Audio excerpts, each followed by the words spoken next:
오늘 이 시간 그리고 이번 한 주간 주님께서 우리 모두에게 주시는 말씀의 결론은 정말 간단하고 우리가 잘 알고 있는 말씀입니다. 그것은 무엇이냐면 개혁될 수 없을 것 같은 사람도 주님은 개혁하신다라는 것입니다. 우리가 봤을 때 저 사람은 도저히 가망이 없어라는 사람도 주님은 가망 있게 바라보시고 그 인생을 변형시키신다, 개혁하신다라는 것이 오늘 주님께서 우리에게 주고자 하시는 이야기의 결론입니다. 오늘 결론부터 이야기하고 시작합니다. 왜냐하면 오늘은 종교개혁 주간이기 때문입니다. 종교개혁이라는 것은 우리가 다시 한번 주님의 말씀을 온전히 합시다. 주님을 온전히 경배합시다. 그래서 오직 성경, 오직 믿음, 오직 은혜. 물론 두 가지가 더 있지만 어쨌든 말씀이라는 것을 굉장히 중요하게 다룹시다라고 하면서 자국어 성경에 대한 그런 그 비전이 굉장히 폭발하게 되었던 시기가 종교개혁이기 때문에 그리고 종교개혁의 후예인 우리는 그 누구보다도 주님의 말씀을 잘 알아야 하는 사람들이기 때문에 결론부터 얘기하고 성경에서 우리가 그동안 잘 생각해 보지 못했던 부분들을 한번 깊이 숙고하는 시간을 가지고자 합니다. 그것은 바로 므낫세 왕입니다. 므낫세 왕 열왕기하에 보면 그가 히스기야의 아들이다라고 나오죠. 뭐 마찬가지로 역대지하에도 그렇게 나옵니다. 히스기야는 하나님 앞에서 굉장히 괜찮은 왕이었습니다. 하지만 말년에 좀 실수를 많이 했죠. 그래서 하나님이 그를 징계할 것이다라고 했죠. 하지만 히스기야 왕 때 내가 너희를 징계할 것이다라고 말하지 않았습니다. 하지만 그 뒤에 있었던 므낫세 왕, 이 므낫세 왕이 굉장히 오랜 기간 동안 남유다 왕국을 통치했습니다. 무려 55년이라는 시간을 통치했죠. 말이 55년이지. 사실 55년이라는 시간이 얼마나 긴 시간인지에 대해서 우리가 세종대왕과 한번 비교해 본다면 굉장히 긴 시간이라는 것을 알 수 있습니다. 조선 시대를 역사를 이제 연구하시는 분들은 가장 정말 조선 사람들이 가장 살기 좋았던 때를 뽑는다면 1순위가 아마 세종대왕이 있었을 때다라고 얘기를 합니다. 근데 그 세종대왕도 50년이 채 안 되는 그래도 꽤 긴 시간이죠. 그 기간 동안 다스렸습니다. 조선시대에서 제일 오랫동안 왕위를 통치를 했던 사람은 영조라고 얘기하죠. 거의 70년 가까이 통치했다라고 하니까요.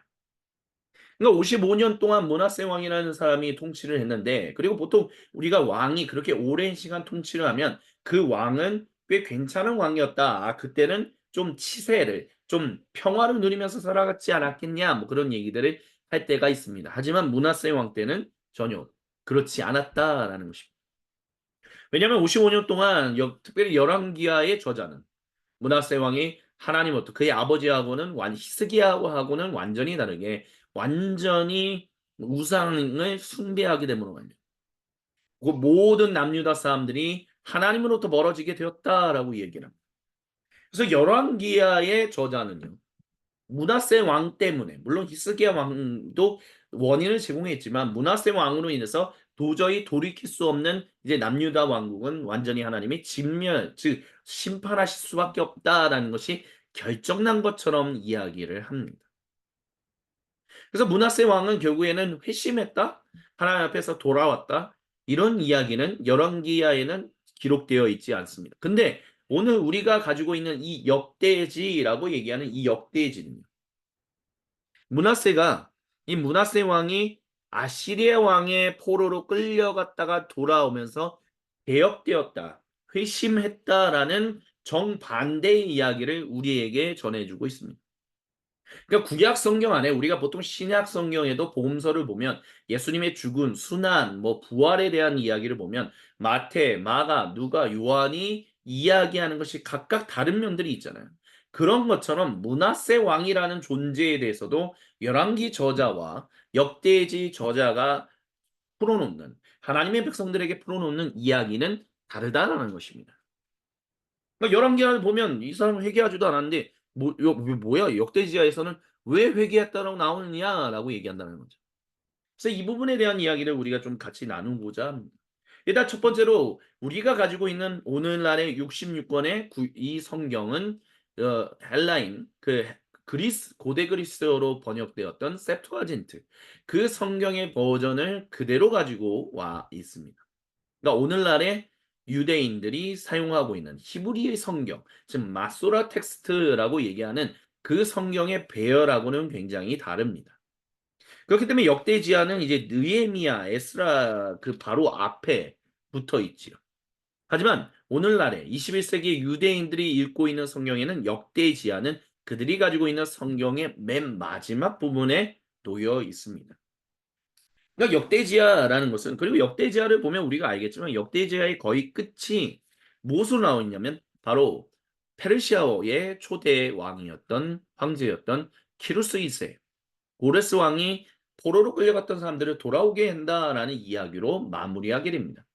그렇기 때문에 성경학자들은요, 우리가 언제 역대지하가 기록되었는지는 잘 모르겠지만 적어도 이 키루스 2세 고레스 왕이 이것을 선언했던 것이 그 선언되고 난 뒤일 것이다라고 얘기합니다. 그 얘기는 뭐냐면 바벨론 포로기 이후에 이 역대지가 기록됐을 것이다라고 본다라는 것입니다. 그렇다면 열왕기하고는 굉장히 역사적인 그런 갭이 그 시간 순서가 꽤 많이 차이 난다라는 것을 기억해야 합니다. 역대 그렇기 때문에 오늘날 유대인들이 가지고 있는 성경에는 역대지하가 맨 마지막에 기록되어 있다라는 것이죠. 근데 이 역대지하에는 굉장히 독특한 관점이 있습니다. 아마 들어보신 분들은 있으실 겁니다. 그건 뭐냐 하면 역대기, 그러니까 역대 왕들, 이스라엘 왕들의 그 기록들이 어떻게 흘러왔는가에 대해서 얘기를 하는데 북이스라엘 왕국에 대해서는 전혀 관심을 가지지 않습니다. 오직 남유다 사람들에게 그리고 그 후손이었던 유대인들에 대해 이 흐름 속에서 하나님이 왕들을 어떻게 이끄셨고 그 왕들이 어떻게 반응했는가에 대해서 이야기들을 하고 있습니다. 그렇기 때문에 어떤 성경학자들은 이 역대지하는 그만큼 무엇인가 다른 관점을 가지고 있다라고 얘기를 해요. 그럼 그 다른 관점이 뭐냐라고 했었을 때 열왕기와 역대지가 다른 관점은 과연 성전이라는 것을 얼마만큼 중요하게 여기는가 아닌가입니다. 열왕기는요, 사실 성전에 대한 관점을 그렇게까지 중요하게 다루지 않습니다. 오히려 왕들이 하나님의 말씀에 어떻게 순종했는가, 순종하지 않았는가라는 부분에 있어서, 그리고 이스라엘 백성들이 그 왕들을 따라서 하나님 말씀에 순종했는가, 순종하지 않았는가에 굉장히 많은 초점을 맞추고요. 그래서 예언자들이 정말 많은 하나님의 말씀을 증언했지만 따르지 않음으로 말미암아 결국 하나님이 그들을 징계할 수밖에 없었다라는 것을 결론 내립니다. 하지만 그것과 다르게 역대지 하는 성전을 얼마만큼 중요하게 다뤘고 그 성전을 얼마만큼 정결하게 했는가 안 했는가에 대한 부분들을 굉장히 중요하게 다룹니다. 그러다 보니까 그 부분에 있어서 우리가 므낫세 이후에 나오는 꽤 괜찮은 남유다의 마지막 왕이라고 얘기할 수 있는 요시아의 왕에 대해서도 열왕기와 역대지는 서로 다른 관점을 이야기합니다. 예를 들어서 열왕기는 요시야 왕이 결국에는 성전을 개혁했고 보수해서 야 놀라운 일들을 했다. 그래서 율법서를 읽었고 이 율법대로 따라야 합니다라고 했는데 결국에는 전쟁에서 패배함으로 말미암아 이제 남유다의 마지막에 이런 개혁될 수 있는 그 마지막 씨앗조차도 그 풀 한 포기도 완전히 사그러들었다 이렇게 얘기를 해요. 하지만 역대지 저자는요.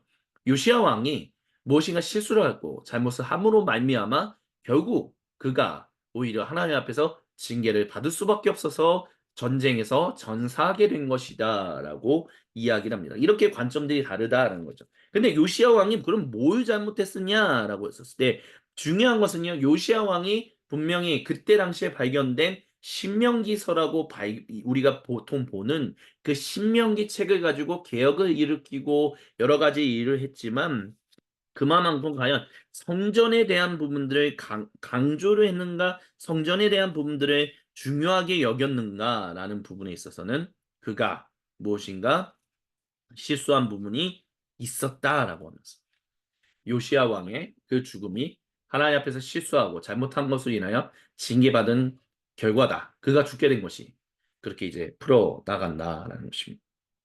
그런 관점 속에서 우리가 문하세를 본다면 결국에는 이 사람은 회개했다라고 얘기를 해요. 그리고 그가 회개하고 돌아와서 어떤 일을 했냐면 우리가 15절에 보면 성전 안에 있는 이방 신상들과, 여기서 중요한 것이 성전 안에 있었다라는 거죠. 성전 안에 있었던 하나님과 동일하게 예배하고 있었던 그 신상들을 싸그리 싸그리 싸그리 다 무너뜨렸다는 거죠. 그리고 자신이 가져다 놓았다. 이 중요한 핵심은요. 그 이전부터 있었던 이방 신상들도 없앴고 자기가 가지고 왔었던 목상들도 다 없애고 주님이 성전이 서 있는 곳에다가 이 세웠던 모든 것들을 싸그리 다 버렸다라고 이야기를 하고 있습니다. 그러면서 14절에 또 그 얘기를 하죠. 다윗성 밖 기온샘 서쪽 골짜기 한 지점에서 물고기 문에 이르기까지 외곽성을 쌓아 오베를 감쌌다. 이건 뭐냐면요. 므낫세 왕이 회개하고 난 뒤에 내가 이집트에도 기대서도 안 되고 내가 아시리아에 기대서도 안 되고 내가 신바벨로니아 제국에 기대서도 안 되고 내가 기댈 사람은 우리 민족이 이 왕국이 기대 오직 존재는 우리를 보호하실 분은 오직 단 한 분 야훼 하나님이시다. 그래서 그분을 의지하여 그 성곽을 굉장히 높이 쌓았다. 그래서 누가 쳐들어오든 우리는 주님의 이름으로 싸우겠다. 누가 우리를 도와주겠다. 이때 당시에는요. 열왕기저자나 역대시저자나 비슷한 이야기들을 하는데 어떤 왕 그때 당시에 그 정치를 잘 펼쳐서 좀 힘이 있는 것 같은 사람들에게 같이 이렇게 편을 먹어서 우리를 침략하려는 사람들에게 맞서는 이런 식의 전략을 더욱 이스라엘 왕국의 거의 마지막에 있었던 왕들이나 남유다에 있었던 왕들이 그런 일들을 참 많이 했었다라는 것이 등장해요. 근데 열왕기에도 보면 하나님이 자기 예언자들을 통해서 말씀하신 게 뭐냐면 너희는 이집트도 의지하지 말고 아시리아도 의지하지 말고 신바벨로니아 제국도 의지하지 말고 오직 하나님만 의지하라라고 얘기를 해요.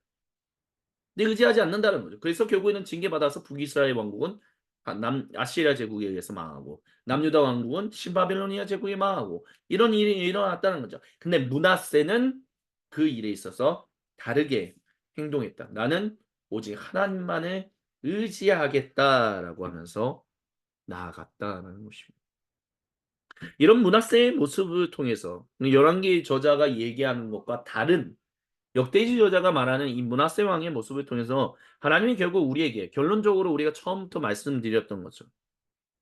도저히 개혁될 가능성이 없어 보이는 사람조차도 개혁되게 하시는 하나님.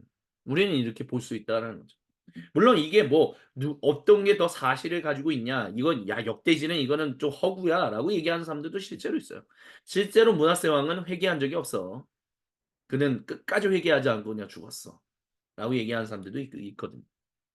근데 중요한 것은 어쨌든 우리가 가지고 있는 이 66권의 성경 안에 므낫세라는 한 인물에 대해서 므낫세라는 한 인물에 대해서 역대기 저자와 열왕기 저자가 각각 다르게 바라보는 관점들이 등장한다라는 것입니다. 그럼 이런 모순에 대해서 우리는 뭐라고 얘기를 해야 할 것인가? 우리는 어떻게 받아들여야 할 것인가? 우리는 성경을 어떻게 읽어야 할 것인가? 라는 부분에 있어서 적어도 역대지 저자가 중요하게 강조하고자 했던 이야기를 우리가 살펴본다면 도저히 변화될 가능성이 없어 보이는 사람을 변화되게 하신 하나님. 왕이잖아요. 55년이라는 치세를 했던 사람. 나름대로 전략을 잘 쌓아서 주변 그 강대국 사이에서 나름 그래도 자기 왕권을 잘 보존하면서 또 하나님과 우상을 지켰대. 이게 정치적으로 우상을 섬겼던 것도 결국 정치적인 임무였거든요. 솔로몬 왕이 수많은 이방 신의 여인들과 결혼했던 이유도 정치적으로 자기의 왕권을 드러내기 위해서 자기의 왕권이 얼마나 대단한지를 보여주기 위해서 그 여인들과 결혼했었던 것이잖아요. 그런 것과 마찬가지로 이스라엘 왕국에 있어서 역사 가운데 북이스라엘 왕국이든 남유다 왕국이든 간에 이 하나님과 우상을 동일하게 섬겼던 것은 결국에는 다 정치적인 이유가 있었던 거죠. 내 정치적인 치세를 드러내고 싶은 욕심 때문에 이방 신에 들어오기도 하고 아 이대로 갔다가는 우리가 큰일 나니까 우리가 이방 신으로부터 그러니까 이방 나라로부터 우리가 보호받기 위해서 우리가 같이 합력해서 화친을 맺기끔 위하여 그 이방 신을 데리고 오는 경우도 그 우상을 섬기고 오는 경우도 있었다는. 근데 이 55년 동안 어쨌든 살아남았던 므낫세 왕이. 그리고 왕이잖아요. 누가 뭐라고 해도 자기는 자기 갈 길을 갈 수 있는 사람이거든요. 회개합시오. 변화되십시오. 도저히 이래도 나는 안 들을 거야. 난 내가 원하는 대로 할 거야라고 하면 바꿀 수 도저히 바뀔 수 없는 사람이 왕이라는 존재입니다. 왕이라는 위치가 다 그렇다는 거죠. 그리고 그 므낫세 왕이 아시리아 제국에 포로로 끌려갔다가 우연찮게 돌아오는 일을 통하여 그가 오히려 하나님께 기도하고 온전히 주님만이 하나님이시라는 것을 깨달았고 이제는 내가 이방 나라를 의지할 게 아니기 때문에 우상 섬기는 게 필요가 없는 거예요. 그러니까 우상 섬기는 거를 다 무너뜨린 거죠. 우상 섬기는 것을 싹 다 무너뜨림으로 말미암아 나는 이제 하나님만 의지하겠다라고 얘기해요. 그래서 요새화된 성읍에 군대 지휘관들을 배치하고 우상들을 다 무너뜨리고 주님의 제단을 고치고 성전에서 예배를 드리고 하나님 앞에 예배. 그래서 그의 마지막 나머지 일들이 그리고 그가 하나님께 간구하여 바친 기도와 선견자가 주 이스라엘 여기서 말하는 선견자가 과연 누구일까요? 어떤 학자들은 이 선견자가 바로 므낫세 왕이다라고 얘기하는 사람들도 있습니다. 주 이스라엘 하나님의 이름을 받들고 권면한 말씀. 이게 이스라엘 왕 역대 지략에 기록되어 있다라고 말합니다. 안타깝게도 우리는 이 책은 가지고 있지 않죠. 이스라엘 왕의 역대 지략이 뭔지는 우리가 모릅니다. 우리가 가지고 있는 책은 역대기 그리고 열왕기입니다. 하지만 중요한 것은 므낫세가 회개하고 난 뒤에 철저하게 버렸다라는 철저하게 개혁되었다라는 얼마나 놀라운 일입니까? 얼마나 대단한 것입니까? 비록 그런 모든 백성이 여전히 여러 산당에서 제사 여기서 말하는 중요한 제사는 예루살렘에게 초점 예루살렘 성전에서만 예배를 드리는 것은 아니었다라는 것을 얘기합니다.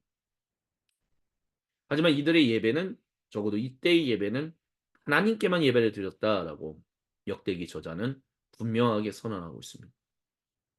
역대기 저자는요 예루살렘 성전에 있는 것을 매우 매우 중요하게 여기기 때문에 특별히 바벨론 포로기 이후이기 때문에 바벨론 포로로부터 돌아온 유대인들을 위하여 역대 지략을 기록하면서 여러분이 성전을 지어야 하는 그리고 성전을 거기를 중요하게 여겨야 하는 중요 그거를 강조하는 특별한 목적을 위해서 역대기를 기록한 것이거든요. 그런 관점에서 놓고 봤을 때는 예루살렘 성전 이외의 다른 장소에서 하나님 앞에 예배를 드렸다라는 것은 역대기 저자에게 있어서는 좀 안타까운 부분이었던 거예요. 그렇기 때문에 비록이란 말로 백성이 여전히 여러 산당에서 제사를 드리긴 했지만 그래도 적어도 하나님만 예배했다라고 말합니다. 한 왕이 바뀌니까 그 남유다 사람들 전부가 바뀌었다라고 얘기합니다. 우리는 뭐 또 그런 얘기를 할 때가 많아요.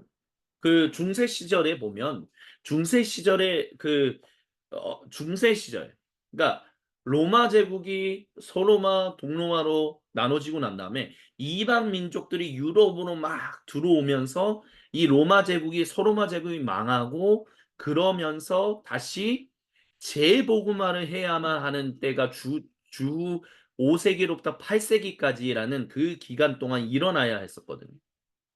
그래서 그때 당시에 그 카톨릭 우리가 이제 로마 카톨릭의 수사들이 신부님들이 수도원에 있는 분들이 마을 옆에다가 수도원을 짓고 거기서 교류하면서 복음을 증거하는 일들을 참 많이 했었습니다.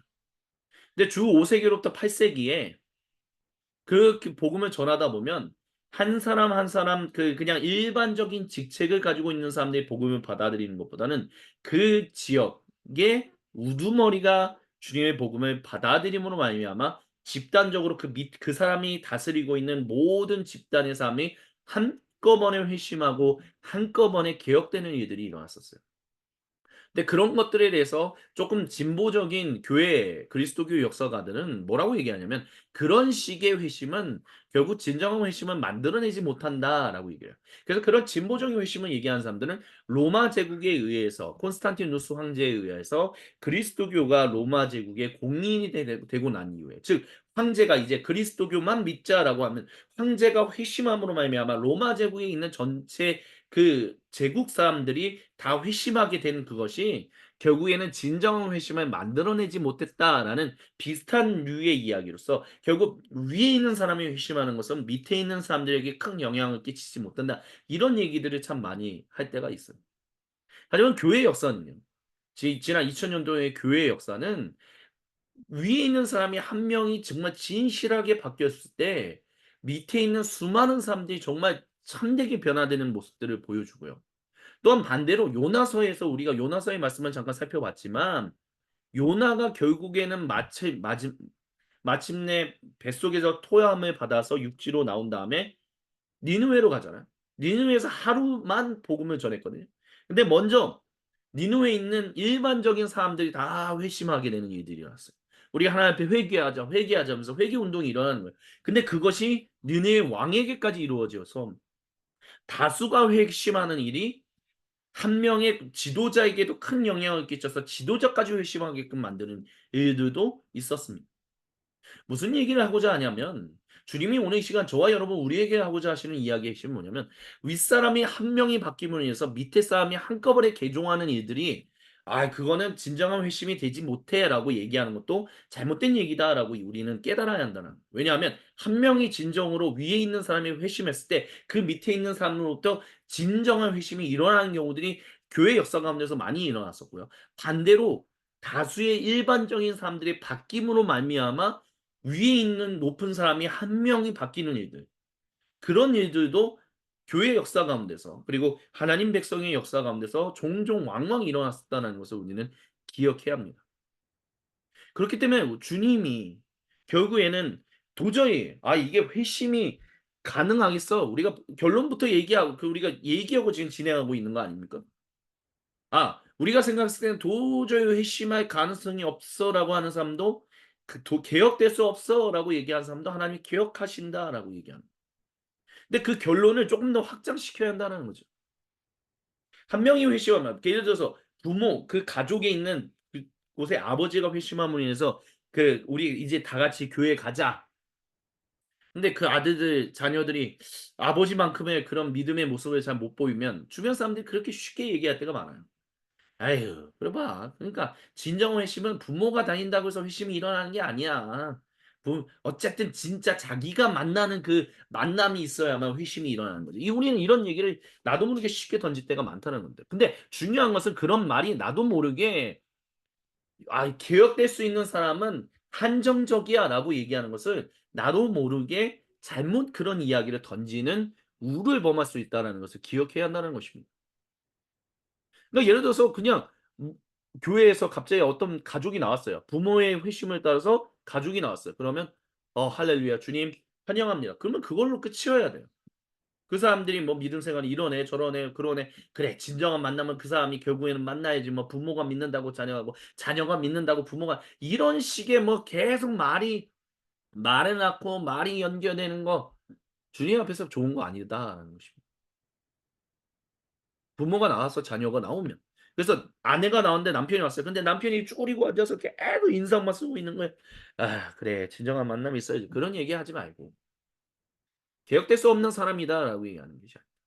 우리가 그런 얘기를 하려고 그러는 게 아니라 어쨌든 개혁돼야 한다는 얘기를 하려고 그러는 거 아닙니까? 근데 중요한 것은 주님이 그 아내를 통해서 남편이 나오든 남편을 통해서 아내를 나오든 부모를 통해서 자녀가 나오든 자녀를 통해서 부모가 나오든 주님이 나오게 하셨다면 그것을 우리는 그저 기뻐하고 즐거워하면 된다는 거죠. 그거에 대해서 가타부타 이런저런 이야기를 붙일 이유도 필요도 없다라는 것을 기억할 필요가 있다라는 것입니다. 그게 이제 문화세와 연결해서 주님이 저와 여러분 우리에게 좀 더 확장해서 알아가기를 원하신다라는 거죠. 그래서 우리가 결국 이 문화세 이야기를 통해서 사실은 우리가 좀 생각해 보지 않았던 열왕기와 역대지에 나오는 므낫세에 대한 상반된 어떤 그런 관점들.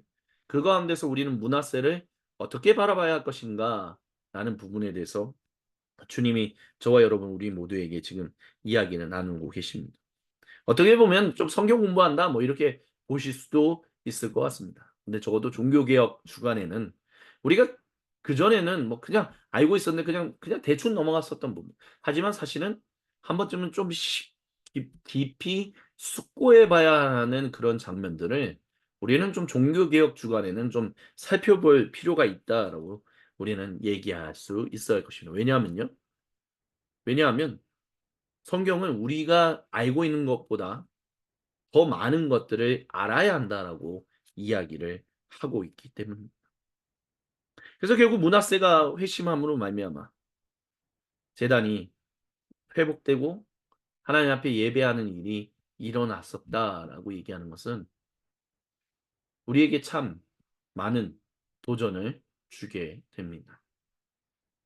어떤 사람들은요, 주님의 복음을 전할 때, 좀 영향력 있는 사람한테 전해야 돼. 이렇게 얘기하는 사람들도 있어요. 또 어떤 사람은요. 예를 들면 저 같은 사람 같은 경우는 나는 좀 영향력 있는 사람보다는 영향력 있는 위치에 있는 사람보다는 풀뿌리 같이 있는 사람들에게 좀 더 복음을 전해야 돼. 저는 그렇게 얘기하는 경우가 많아요. 저는 하나님이 저를 부르신 거는 좀 높은 위치에 좀 영향력 있는 지위에 있는 사람들에게 복음을 전하기보다는 풀뿌리에 있는 사람들에게 예를 들어서 일터 신학을 얘기한다 할지라도 모든 삶의 현장을 위한 신학을 하더라도 저는 약간 중간 관리자 또는 그 위급에 있는 뭐 매니저, 뭐 사장님 뭐 이런 분들에게 이런 것을 가르치기보다는 일터 형성, 즉 좀 더 풀뿌리로 일하는 사람들에게 좀 더 이런 것을 전하도록 부름을 받은 것 같습니다라는 얘기를 할 때가 있습니다. 근데 그렇다고 해서 제가 마치 주님의 복음을 증거하는 것은 풀뿌리에 있는 사람들에게만 전해야 돼. 위에 있는 사람들은 변화될 가능성이 없어요. 그 높은 위치에 있는 사람 아이고 자기 먹을 것도 많고 하고 싶은 것도 많고 즐길 것도 많은 그 사람들에게 복음을 전해봤자 뭐 변화되겠습니까? 에이 그냥 풀뿌리 젊은 사람 이런 사람들한테 복음을 전해야 돼요. 그렇다면 그건 잘못 얘기하는 것이죠. 왜냐하면요. 하나님은 모든 사람 어떤 사람이든 간에 주님의 복음이 전달되게끔 하시기 때문에. 그러면 우리가 결국 잘못된 우위에 빠지지 않고 언제나 항상 주님이 하시는 일들에 열려 있는 가운데서 온전하게 그 일하심을 경배하며 찬양하며 함께 참여하기 위해서는 우리가 해야 할 것은 무엇이냐? 주님을 온전히 공경해야 한다라는 것을 기억해야 할 것입니다. 경외한다라는 말, 공경한다라는 말. 그 공경한다라는 말이 오늘날 시대는 참 많이 퇴색해 버린 시대인 것 같습니다. 공경하다. 공경하다.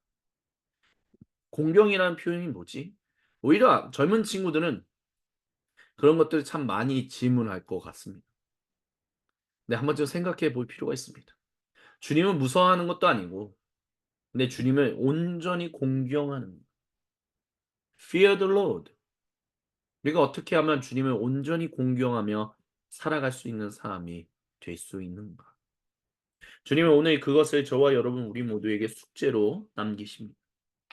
네가 진정으로 나를 온전히 공경하는 사람으로 살아갈 수만 있다면 너의 말이 실수가 되지 않고 너의 행동이 잘못되지 않고 정말 개혁될 수 없는 사람도 개혁하는 놀라운 일들이 너의 인생과 이 공동체를 통하여 더 많이 펼쳐지게 될 것이다. 근데 그것을 위해서는 우리가 놓치지 말아야 할 것은 주님을 온전히 공경하는 것입니다. 그것이 무엇인지를 우리가 이번 한 주간 주님은 온전히 묵상하며 숙고하기를 간절히 원하십니다. 그것을 기억하며 이 시간 주님 앞에 나아갑시다.